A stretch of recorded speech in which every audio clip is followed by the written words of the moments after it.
Hello, hello. Oh my gosh, I'm so excited. Today's episode is about Barbie. It is about our internal parts, all the different selves that we have inside of us.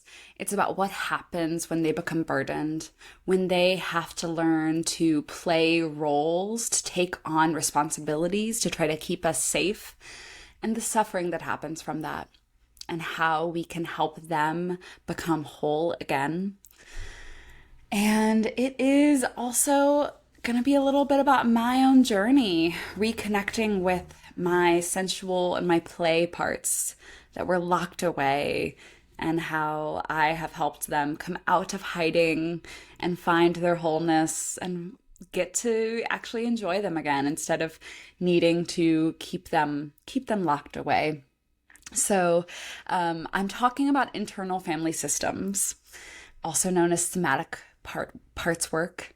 And I do this work, but I haven't quite fully shared what it is. And I saw the Barbie movie last night, and wow, wow, wow, wow. Greta Gerwig deserves an Oscar for Best Director. I hope it just sweeps the awards because it deserves it.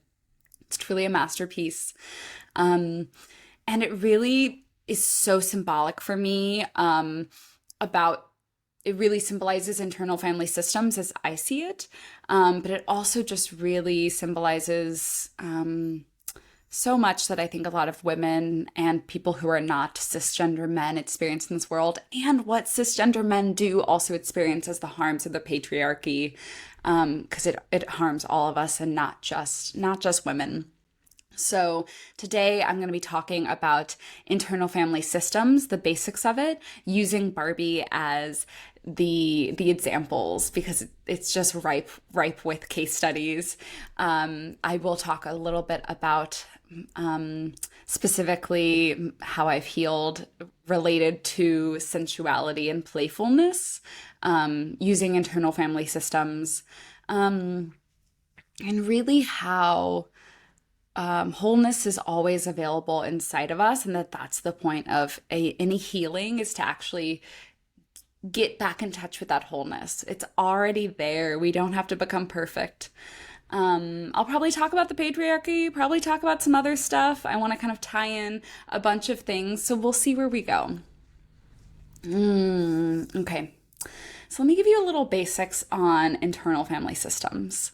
It is an evidence-based therapeutic modality founded by Richard Schwartz, originally doing work with young women struggling with eating disorders, and he was trained as a family therapist. And many modes of family therapy often get curious about systems, how a family exists as a system, and how people end up playing roles, the dad role, the mom role, and you're not just individuals, you end up kind of sitting in these different roles, and those have dynamics. And I'm not a family therapist, so I can't necessarily speak a ton about family therapy. But doing this work with people struggling with eating disorders, what he discovered was that they had these inner parts that were using disordered eating to protect them from, maybe a feeling of not being worthy, a feeling of being out of control. This disordered eating was actually a protective mechanism. And you can't just change the behavior of eating without dealing with the underlying fears and needs of those parts. And so what happens is we can try to change our behavior a little bit, or, we can, and it only works for so long until that part gets scared, overwhelmed, and it's going to go back to that behavior because it knows that behavior really well. So there's three parts, broad categories of parts within internal family systems, and the self, which is not a part; it is inherent to who we are. So exiles are often our parts that are hurt, often when we're young, and these parts experience things like shame, neglect, being dismissed, being abused, and they become banished within our system in an attempt to protect them. And this is where, I want to emphasize that it doesn't always have to be trauma to cause an exile. So it could just be, little comments. Even growing up in a home where maybe a mother has negative comments about their own body and is also critical of just everything. This part within maybe a little girl might learn, I'm not okay as I am. I need to hide away. And, really, kind of an analogy is the princess locked away in a tower so that she can be safe, right? We're going to lock this thing that we care so much about away for its own safety. And our system uses so much energy to try to keep these parts away from us so that they can be safe. And how our system keeps us safe is through protectors. And these are parts that have many different natural characteristics, but they kind of take on these burdens, they take on these roles. And so these protectors are managers. Now we have proactive managers. So these are, for example, the part of you that's really critical, the part of you that's really organized, the part of you that's really determined and hardworking. This is any type of vigilance in our system that is trying to keep us safe, happy, healthy through these proactive strategies. So if you're someone who is very detail oriented and you want everything to be completely planned out, well, first of all, that's great. It's not always a bad thing. But if it causes stress, if it causes relational tension, that's kind of a sign that that is a manager, that's a part that says, if I can just do this, if I can just be in control, if I can just have everything mapped out, if I can be ahead of the game, if I can just work really, really hard, then I will be safe. Then I will be happy. Then I will be healthy, etc., etc. So these are parts that try to proactively keep us safe, keep us okay. And then we have our firefighters, and these are really the reactive parts. These are the parts that we kind of get poked at, or we get grabbed, as TT in a previous episode said, or we get triggered. And so these are parts that react. So these are extreme. It's the drinking, it's the substance abuse, it's binge eating or any kind of disordered eating, excessive shopping, it's using sex as a distraction or as a coping mechanism, it's any type of self-harm, it can be suicidal ideation and suicide. Anything that is extreme might fall under the category of unhealthy or maladaptive or a negative coping strategy. That's just a firefighter. That's a reactive manager trying to take care of us through these behaviors. I've personally struggled with certainly with kind of like going into a more like freeze, disassociated state as a firefighter, as a reactive manager. Certainly cannabis use, especially when it's that like, oh, that's it. I'm now anxious, I'm triggered, let me just go get high. That really quick, like, let me do that now. Scrolling on social media, oh yeah, that's a firefighter.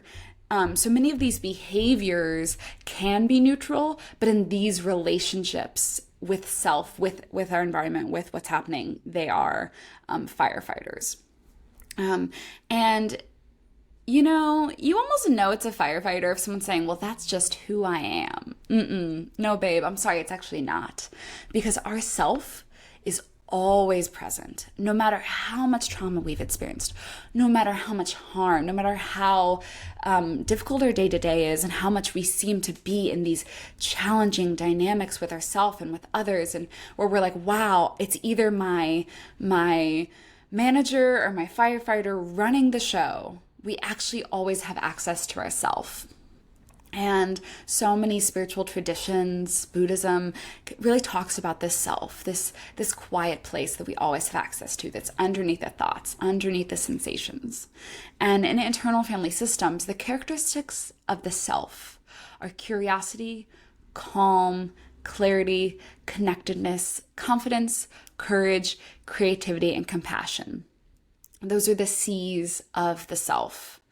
And you might think, oh, I have times where I can tap into that, where I get into those states, if only for a little bit. And maybe I need help. Maybe all the right things have to be happening. That's okay. But that exists within us. And the point isn't to banish our managers, banish our firefighters. It's actually to help them soften and unburden and spend more and more time connected to ourself, more and more time operating from the seat of ourself. And what can happen is we can get blended. So we can overly identify with the anxiety, with the shame, with the suicidal ideation, with whatever, and say, this is who I am. I have anxiety. I have depression. I am my trauma.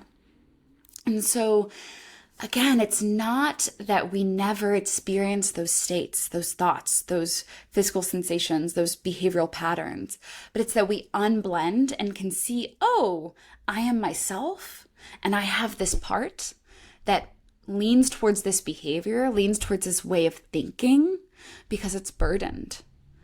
And so burdens are really when our parts take on these types of thoughts, these feelings, these sensations, these stories, these challenging patterns, because that part thinks that like this is how it is, and this story is so convincing, this behavioral pattern has become so embedded that this is all I know.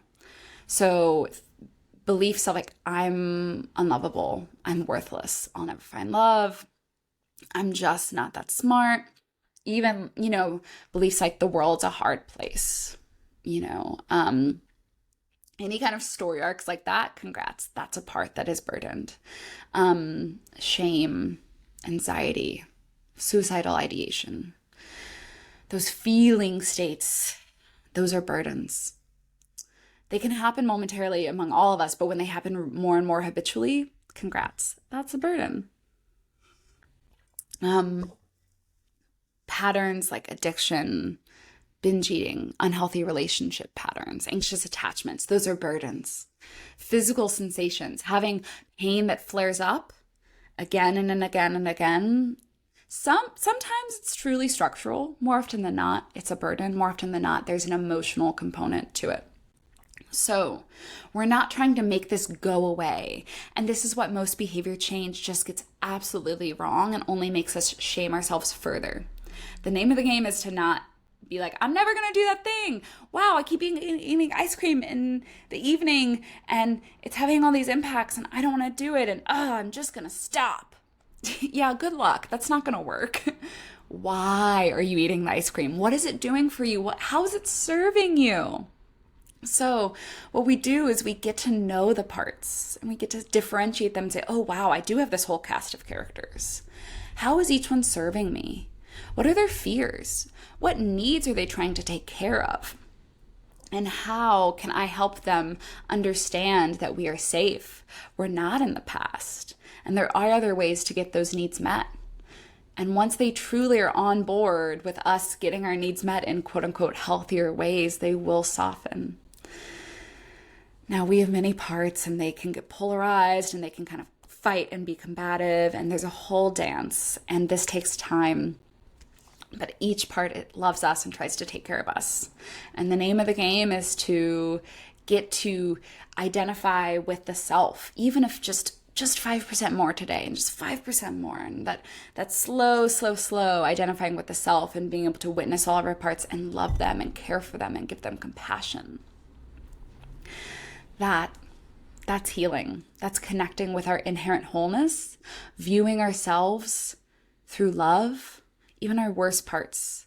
This work has changed how I orient to suicidal ideation. Sometimes, thankfully not in a while, but my brain can go there and can say, this is so hard. You know what's best? I should probably end it. Oh, it's hard again. Oh, it's been hard in the past. It's been hard most of my life. I think it's always going to be this hard. Guess what we should do? Let's end early. Let's dip out. That's what's going to be best for you. That's a part that loves me so deeply that it wants to care for me by ending my life. Previously, when I was in that state of experiencing suicidal ideation, I felt just like so convinced by it. Like, of course, this is my only option. I have struggled so much. It keeps happening. This must be the only way. Whereas now, whenever it does flare up, because it can really just kind of be like, hi, and I'm like, oh, you again. I can be like, oh, babe, yeah, I hear that. I hear that you're really struggling. I thank you for the suggestion. I'm not gonna listen. I so appreciate your contribution. Let's give you some care. Yeah, let's meet those underlying needs. I'm not gonna shame you. I'm not gonna banish you. I'm not gonna make you wrong. I'm giving you my self energy and my love. And it's taken me a long time to not be so blended, so identifying with that experience when I'm in it. But now I can really honor the brilliance of that part, how much that part loves me. And I can meet those underlying needs in a different way. And I can say, oh, this is a big red flag that I'm struggling and I'm needing support. Great. How can I address that? How can I support myself? So internal family systems is just so amazing for challenges, patterns, beliefs, thoughts that we've been struggling with that really just aren't changing. And again, it's why behavior change alone just doesn't work. So, okay, what about Barbie? Let's get in there. Okay. This might have some spoilers, so stop listening now if you haven't watched the Barbie movie, or if you're okay with some spoilers. Keep going. I'm going to take a sip of water. Wow. Okay, so Barbie Land is representative of our internal landscape. There are so many Barbies, just like there are so many parts of you. And, you could say that stereotypical Barbie is maybe self Barbie, although maybe self Barbie is not even fully one of the Barbies. I'll get there. But basically, Barbie represents all of our different selves and the infinite possibilities within us.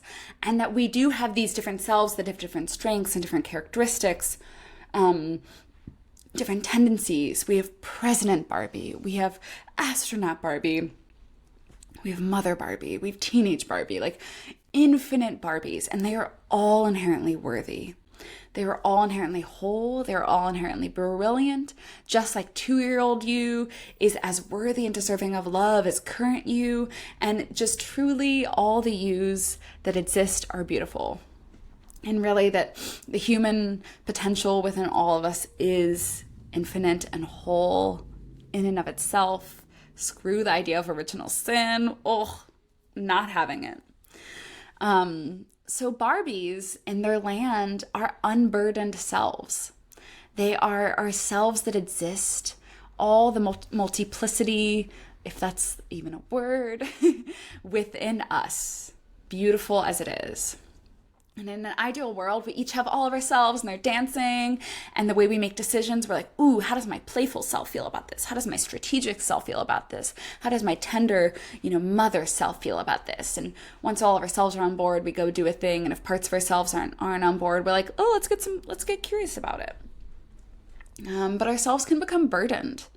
And Ken in the Barbie movie really represents burdened parts of ourselves. So Ken struggles because he's aware that he's just Ken and he's an accessory to Barbie. He doesn't exist independent of Barbie. He actually has no purpose. He just wants to be important to Barbie. And he has a lot of challenging emotions with this. He struggles with this and he just wants Barbie to love him. He wants a relationship with Barbie, and Barbie doesn't want that. And like many men, Ken isn't taught how to feel his feelings. And so what happens is they go into the real world. And Ken learns, this is where I'm going to, spoiler. Ken goes into the real world. Ken learns this very one-dimensional representation of masculinity, of patriarchy, and he goes, oh my God, this is what it means for me to matter. I can matter through the patriarchy. And so he uses the patriarchy to become burdened. He uses that as the toolkit, just like someone might learn suicidal ideation as the tool that their burdened part takes on. Or they might learn to binge eat. Ken learns the patriarchy and misogyny. And this is an important point because our parts don't become burdened independent of culture. Our society shapes us. We are burdened that's influenced by this moment in time, by what happens in our family, how the patriarchy and other systems show up within our family, within our community, within our schools, within our city, within our broader culture, within this year, within the historical context. So it's not just like somehow our burdens pop out of nowhere. You learn to be overly productive, to work in order to gain self-worth, because capitalism teaches you, or it has taught all of us. So it taught your parents to tell you that you need to get good grades in order to be worthy of love, and you got that reinforced out the wazoo through all these layers. So again, it's not your fault that you become burdened or that part somehow learned that. It makes so much sense.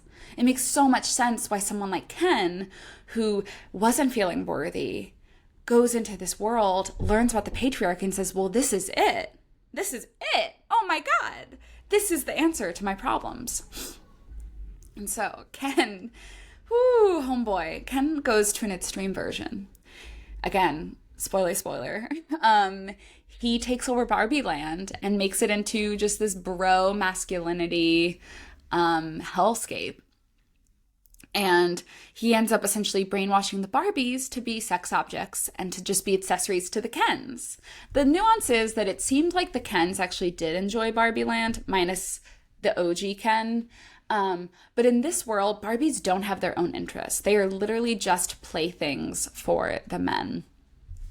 And this is where our burdened selves can really harm others, because we ask other people to contort into these roles, whether that's explicit or not. So for example, if you're just an unavailable person, then the relationships you're in, you're contorting others to be in a relationship in which they might not be fulfilled, and they might have to play a certain game in order to get your love and affection.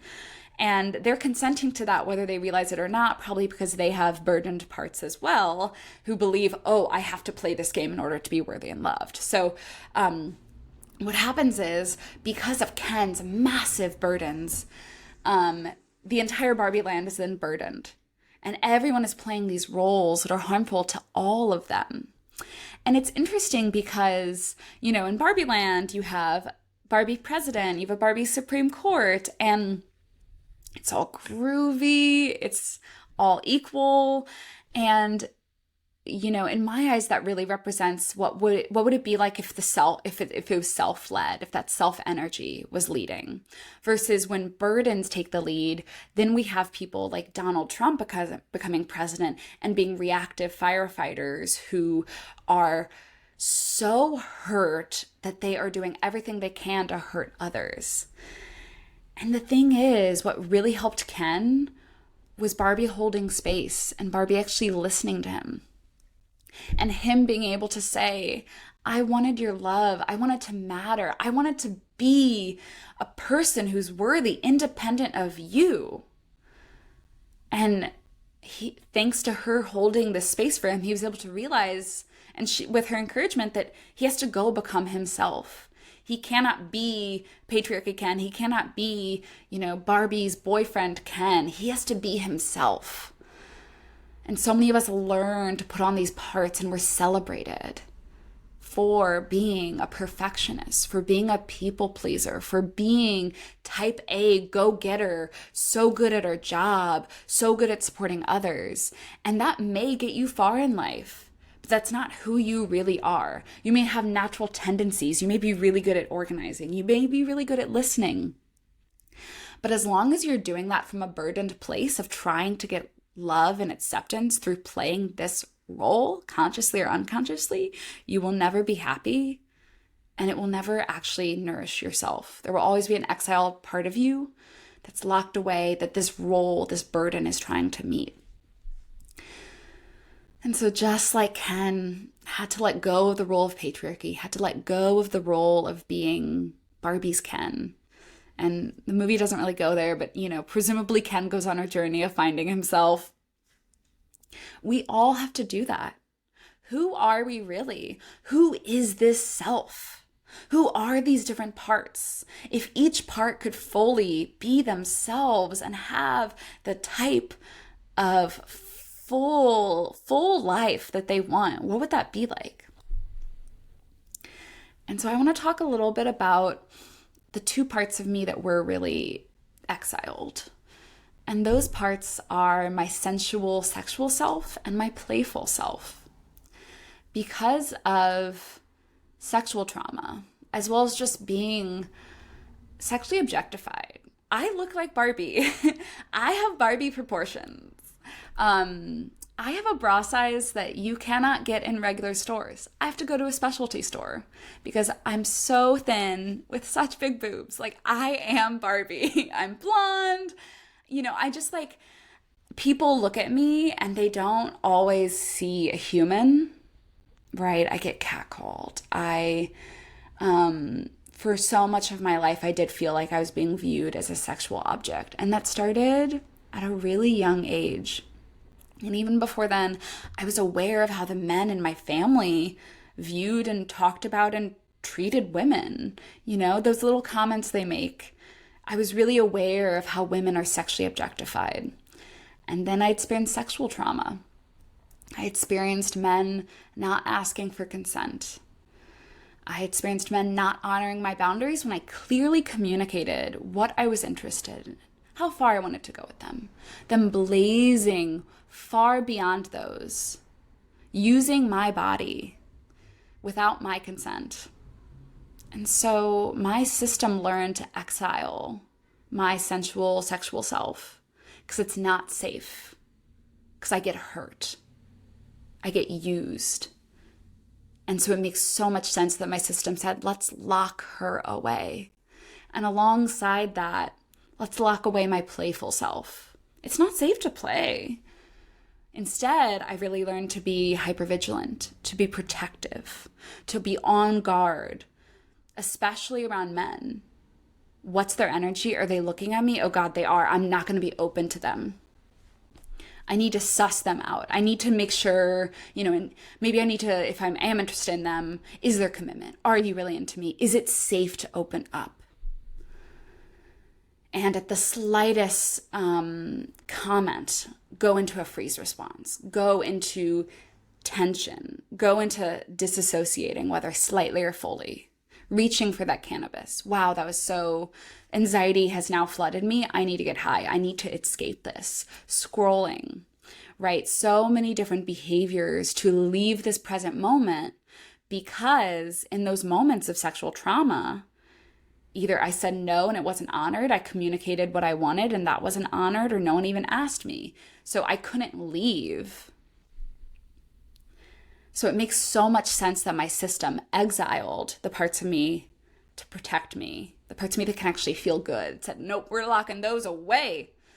And that it learned to be hypervigilant, to try to manage, to try to protect, to really not date, to try to proactively avoid getting hurt, and then reactively go into a freeze, go into a flight, go into disassociate, use substances, scroll, do all these things to not feel the intensity of what it means to be harmed.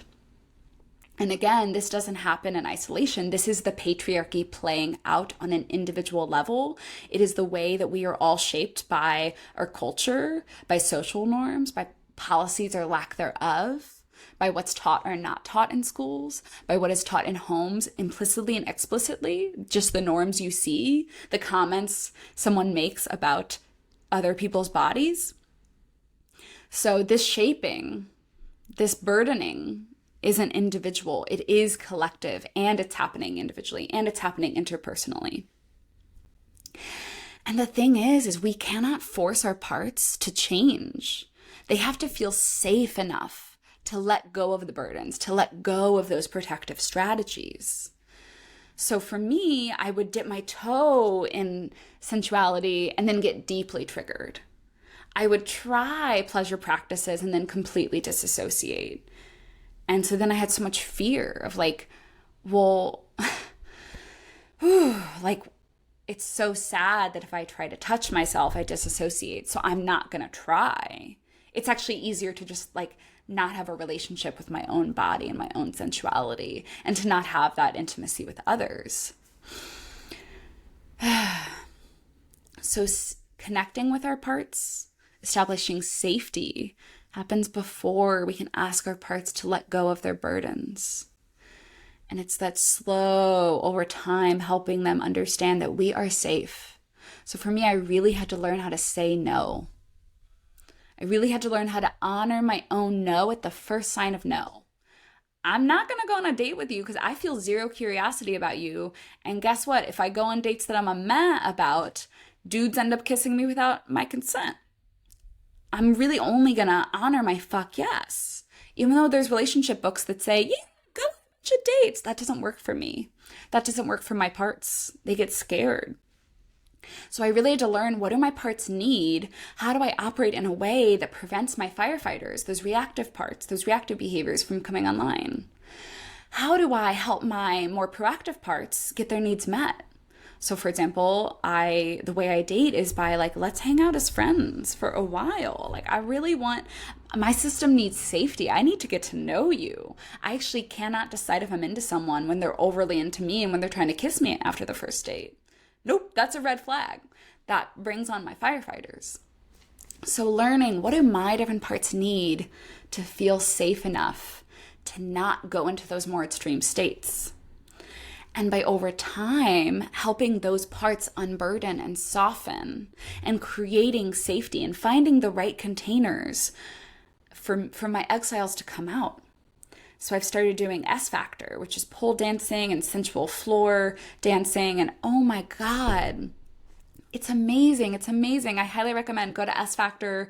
They don't have folks in every state, but a lot of them do virtual classes. And it's so much, it's about connecting to your pleasure and really your kind of eroticism within your body. I found the right ways to connect with this. And wow, does it feel so good.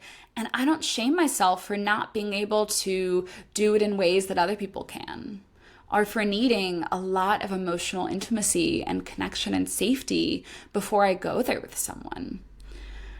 My system and my parts need safety. They need connection. And then my sensual part can come out and play. And you know, another thing is, I've kind of pivoting a little bit. I really learned to be highly successful academically and professionally as, you know, a way of being okay. It's like, well, I can be struggling. I can literally be suicidal, but I'll be a really good fucking employee and I'll be a published academic, you know, researcher, and I'll go get a job at a Google company and like all of that while I'm still struggling. But those parts are like, well, you know, this is how you get acceptance in this society, by being a good worker, by being productive. And as I've built my own business, I've realized my playful creative self is so powerful and there's so much juice there and it feels so good, and accessing that part of me is really important to me.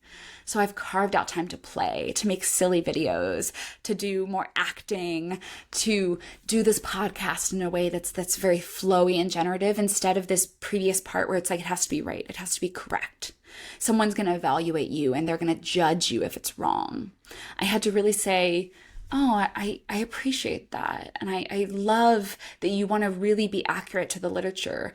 And how can we also let this playful part be online? And so that's also been a journey. And I'm still figuring out, how do I get more play in my life? Because I'm really good at working really hard. That's a default. And yet I love her. I honor her. God bless my hard worker in me. And I'm creating more time and space for my play. I can't just automatically play. I have to create the right containers, the right conditions. But the more I let my play part come out, the easier work is, and the less I feel like it has to be right or wrong, or that I'm going to be judged. So my play part and my sensual part, I'm investing so much time and energy in them because I love them and they've been locked away. And the more that I give them opportunities to come out, to explore, to play, to have more of a say of how I do, life feels better. I feel so much more in my power, and I feel that I'm in myself. And again, that's self energy. It's the C's: curiosity, calm, clarity, connectedness, confidence, courage, creativity, and compassion. Those are the C's. When you feel those, that's your real self. It's not the part of you that's anxious. It's not the part of you that thinks you have to work so hard, even though I honor the brilliance of working hard. Ooh, y'all, we've covered a lot. So you have a Barbie land within you. You have hardworking Barbie, you have playful Barbie, you have sensual Barbie, you might have parent Barbie, you might have silly Barbie, you might have gardening Barbie. You have so many Barbies, you have so many selves. IFF says we can have, up to like 50 selves. Honestly, it's infinite. It really is. Some might be more defined, some might be more ephemeral. You are infinite, and all your selves are worthy. And your selves that are burdened, that have learned, I only have this tool of anxiety, or another part might learn a tool of binge eating and a tool of self-criticism, and that part battles with your binge eating and they duke it out, and it's so painful for you. It is possible for those parts to unburden, to let go of those patterns, but you can't force them to stop that behavior. Just like in the Barbie movie, we have to give them space. We have to connect with them, let them share their fears with us. We have to really help them understand that they are safe in this present moment. That might be through redoing the past. That might be through really committing and taking care of ourselves now. There's lots of different ways to get those needs met. But through unburdening, unpolarizing our parts, reconnecting with ourself, we can have the joyful Barbie land where we get to experience all of our parts. I think the last thing I want to say is that, again, major spoiler, but the way the Barbie movie ends, sorry if I'm spoiling, but you've had your warnings. She decides to become human, and she's told by the creator that to be human is to feel, and she accepts that. She says yes to that. So I invite you, this is the work I do in somatics, to invite in all your feelings. All your feelings in a way are parts. All your sensations can be parts. Welcome them. Don't only allow some of them. Don't judge them. Don't banish them, please. The more you listen to your feelings, the more you allow them, the less they become big, the less they start to become maladaptive, the less your anger has to become controlling or whatever is happening for you. The more you let yourself feel, the freer you are. And both this broad, ask of feeling and letting yourself feel, and the specifics of internal family systems, that's what I do. That's what I do in my one-on-one coaching. And in my upcoming group program that starts in September, Body Language Lab, the whole premise is that your body, through sensations and emotions, is talking to you. And can you learn to speak its language? Can you learn to actually feel, to actually ride through the waves of emotions without becoming debilitated by them? Can you honor when your body is saying, oh my gosh, I'm triggered, I'm hurt, this part of me is acting up? And can you listen? Can you honor that part? Can you get curious about its needs? And so you don't keep pushing it under the rug so that it has to get big. It has to go into those firefighter extreme behaviors. And so I think my just call to action is that if you are ready to not be so burdened by some of these patterns, either explore one-on-one coaching with me or come to Body Language Lab. That's a great place to start. And it's beautiful to do this in community. So links below, Body Language Lab. I'm honestly in awe of it myself, and in awe of what's been possible for people. And I hope that you and all your parts and all your Barbies can get free and connect to your wholeness that is always there, whether that's by working with me or in whatever way works for you. I hope this resonated. I hope you love Barbie as much as I'm loving Barbie. Thank you so much for listening. Bye for now.